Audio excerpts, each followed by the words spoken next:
Hello everyone, आप सभी का स्वागत है और तैयार हैं हम आप लोगों के लिए लेकर बेहतरीन वो प्रश्न जो आपकी परीक्षा में पूछा जाता है।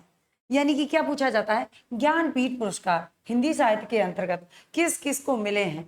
और आप लोग अटक जाते हैं तो अब नहीं अटकेंगे, आ जाइए, कुछ ही क्षण में, कुछ ही पल में याद करेंगे। तो याद रखिएगा कि 1968 में सुमित्रा नंदन पंत को मिला। 1968 में सुमित्रा नंदन पंत को मिला। तो सुमित्रा नंदन पंत को किस पे मिला? तो आप कहेंगे जी पंत कैसे हैं? पंत कैसे हैं? पंत हैं जो चित्त को धारण करते हैं। पंत हैं जो चित्त को धारण करते हैं। तो कहना सुमित्रा नंदन पंत चिदंबरा पे मिला जी। रामधारी सिंह दिनकर के उर में बसी। दिनकर के उर में बसी कौन? उर्वशी। अज्ञ कितनी नावों में कितनी बार बैठे हैं? ज्ञात ही नहीं है कि कितनी नावों में कितनी बार बैठे हैं। ये तो अज्ञ हैं, अज्ञात है, ज्ञात नहीं है, तो अज्ञ। तो कौन हो जाएंगे? अज्ञ हो जाएंगे।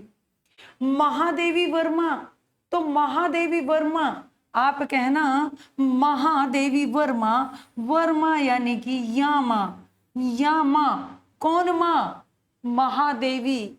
महादेवी कौन? यामा महादेवी। ठीक है, कौन? यामा। यामा माँ कौन? तो आप कहेंगे जी माँ यानी महादेवी, यानी महादेवी को मिला है। ठीक है, आगे आइए। नरेश मेहता। नरेश मेहता तो आप कहेंगे साहित्यिक योगदान के लिए इन्हें मिला। इन्होंने साहित्य में योगदान दिया। निर्मल वर्मा साहित्य योगदान के लिए इन्हें भी मिला। तो कैसे याद रखेंगे जी? कुंवर नारायण को साहित्य योगदान में मिला। आगे आइए। अमरकांत और श्रीलाल शुक्ल को संयुक्त दिया गया है। दोनों को संयुक्त दिया गया है।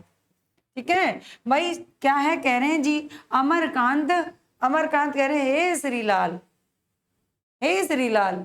वो कहते हैं हाँ अमरकांत। तो दोनों को, भाई हमें तो दोनों क्या मिले हैं? साथ साथ मिले हैं, यानी संयुक्त है। ठीक है, केदारनाथ सिंह को भी मिला, साहित्य योगदान किया इन्होंने। तो केदारनाथ को भी मिला। तो कैसे याद रखेंगे? केदारनाथ, केदारनाथ। ठीक है जी। कृष्णा सोबती, कृष्णा सोबती और विनोद कुमार शुक्ल, तो ये तो 2024 के ही थे। ठीक है, ये तो 2024 के ही हैं।